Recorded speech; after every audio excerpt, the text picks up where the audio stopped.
My mission is simple, to make you money. I'm here to level the playing field for all investors. There's always a bull market somewhere, and I promise to help you find it. Mad Money starts now. Hey, I'm Cramer. Welcome to Mad Money. Welcome to Cramerica. I'm doing my friends just trying to make some money. My job is not just to entertain you, but to educate and teach you, so call me at 1-800-743-CNBC or tweet me at Jim Cramer. Whatever you do, don't ask this market to make up its mind. This morning, tech looked incredibly strong right from the get-go. Too strong right for the punching. And that's exactly what happened, with the faux strength unraveling. Dow only gained just 131 points. This has been inched up 0.05%. But tech, yes, the tech-heavy Nasdaq, declined 0.60%. I say get used to this. This kind of volatility is now here to stay. I think September is the month where this whole contingent of new investors who believe that stocks only go up, I think they get a rude awakening. Sure, long-term stocks do go higher. They tend to do so, but in the long run, we're also dead.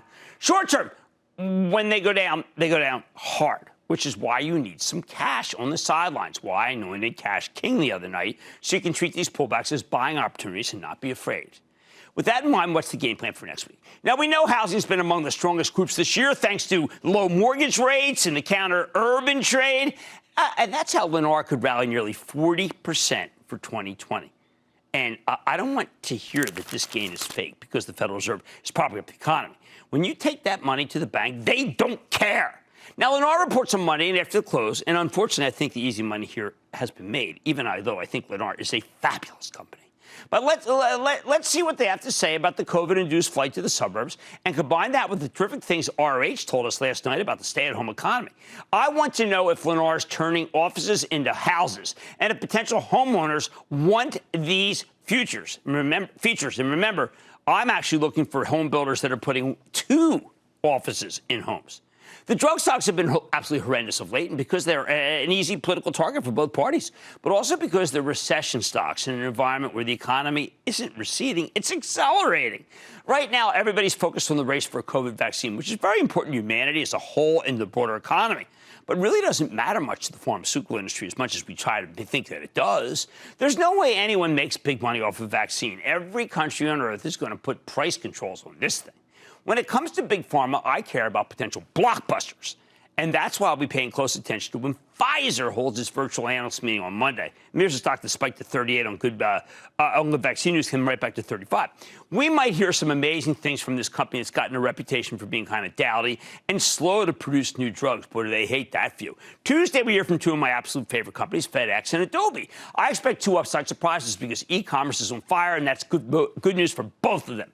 FedEx can talk Christmas surcharge, get used to that, and overseas strength, including China. I bet they'll be ready for the holidays this time. I am so confident about this one that if it rallies too much on Monday, you know what? Switch directions. Take the pin action and go buy some United Parcel because I think the pin action is going to be incredibly strong. As for Adobe, they're a crucial e-commerce enabler, helping countless individuals and small businesses operate on the web at a time when brick and mortar just doesn't work.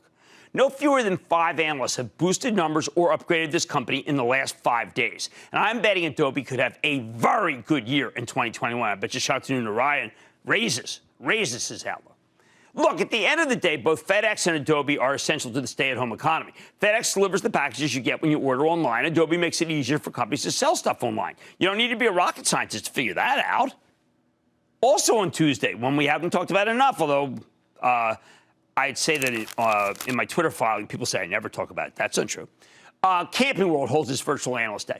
And this stock has gone from hero to zero, back to hero again. Well, there's a round trip. I bet it goes higher after CEO Marcus Lemonis, you might know him from The Profit, fleshes out how amazingly positive the pandemic has been for the camping business. In this age of social distancing, camping's arguably the safest way to take a vacation. I think Camping World is crushing it. They've got to be selling tons of trailers and camp accoutrements. I wonder also if they'll talk about guns, because hate them or like them, demand is off the charts. Can the pandemic save the Frankenstein monster that is Kraft Heinz? When we got into that lockdown, the company got some real adherence as their old brands suddenly came back to life. But now the pantry's been stocked, and we have to wonder whether Kraft Heinz is seeing continued strength like we saw from B&G Foods when they were on, and Campbell's Soup. We'll find out at their virtual analyst meeting on Tuesday.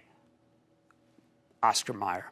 Just when you thought you'd heard enough about Peloton after last night's phenomenal quarter, they're holding an analyst meeting, too. You can't get enough of these guys, promising new equipment, maybe even more of an ecosystem. As long as gyms are closed because they're potential COVID hotspots, Peloton should keep selling lots of exercise equipment. This one had a spike and then a 14-point collapse in 24 hours. Not reassuring.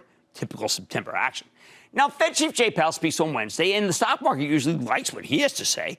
Powell doesn't go out of his way to be inscrutable like his predecessors. I think he'll urge Congress to pass some kind of bailout for the industries that have been forced to shut down because of no fault of their own. He might be the only one who can broker a deal between the Democrats and the Republicans, strictly by suggestion, not in reality. Don't hold your breath. You want to know one of the great conundrums of this market? I keep wondering why the heck the stock of Herman Miller, the maker of stylish office chairs, has basically been flatlined for months.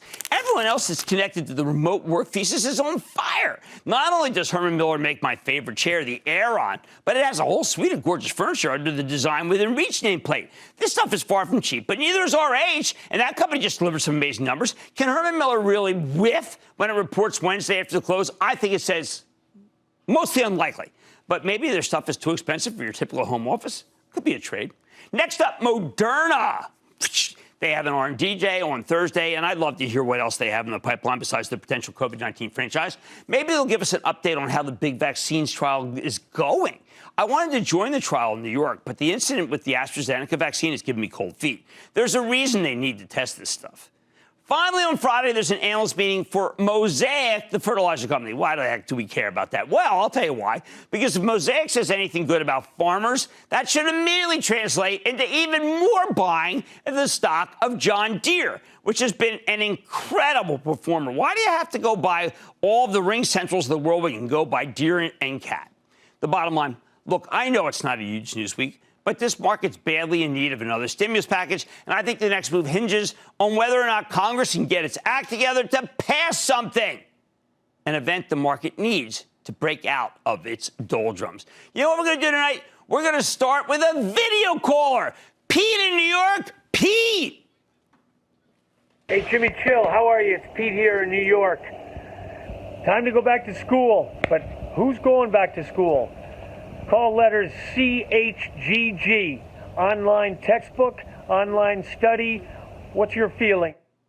We recommended Chegg when it was at $3 with Dan Rosenzweig, who happens to be a very big Eagles fan and a friend of Zach Ertz, nonetheless, a tight end who seems to be unhappy right now with our team. Now, here's what I have to say. Chegg had a huge move up, or just justifiably, but then has pulled back really ferociously. I like this at this level. I actually would put on a half position. There will be people who say it's a head and shoulders. It'll go down more than that. I think it's actually going to hold the trend line. Put on half right now. Kevin in Idaho. Kevin. Mr. Cramer, it's an honor. Same. I want to thank you for taking my call today and extend to you and your staff a huge Boise State blue booyah. Man, I'm looking at your state. Look at my wife looks at the COVID states every day. Idaho, refuge. Maine, refuge. Go ahead. Hey, thanks again. My question today is on Novacure, stock ticker NVCR. I bought the stock in late 2016 or so on your recommendation as a spec play at around $9. Today it's trading at about 89. The tumor treating fields therapy has been very successful in glioblastoma and now mesothelioma, and they're having the same successes so far in phase 3 trials with brain metastasis, non-small cell lung cancer, pancreatic cancer, and ovarian cancer. Look, Kevin, I am a huge believer. As you know, I recommended the stock when it was incredibly low because of a late friend of mine who managed to live far longer than anyone thought he could because of Novacure. I've done a lot of work on it. I continue to think while the stock's had a very big move here, most recently, it is still a great place to be. I need to go to Sunil in North Carolina. Sunil. Jim, a big booyah. Thank you for all that you teach. You're very kind. Thank you. And it is a teaching show. Let's not forget that. It's a teaching show. These people on Twitter who want it to be something else, I say go to another program. Let's go. All right, Jim. So recently you have been suggesting to take occasional profits. Yes. Is Apple an exception to this? Since you always say own it, don't trade. Thank you. There were no exceptions. For my Chapel Trust, because I don't like this market, I didn't think about what the stocks were. I just said, I told Jeff Marks and Zev Fima, I want every single tech stock I own reduced. I did not even want to look at the names. We had too many of them, and I didn't care what they were. And yes, in that case, therefore, Apple, which we have owned for years and years, did get trimmed. It was not a call on Apple. It was a call on tech. Okay. Until we get another stimulus package, you can get used to this kind of volatility because it has to do with the fact that everything's in the balance for the next, say, 5 million people could be laid off or not. On Mad Money tonight, I am bursting the bubble of the Fed bubble talk. Then I'm offering up an IPO primer to prepare you for the slew of companies set to come public. Snowflake. And Nikola's stock tumbled today as it refuted allegations from short seller Hindenburg. I'm looking at both sides of the argument. See, you got to do the quote signs. They can't tell. I mean, if you're looking at a recap on print, you didn't see these, that kind of thing. Anyway, stay with Cramer. Don't miss a second of Mad Money. Follow @Jim Cramer on Twitter. Have a question? Tweet Cramer. #MadTweets. Send Jim an email to madmoney@cnbc.com or give us a call at 1-800-743-CNBC. Miss something? Head to madmoney.cnbc.com.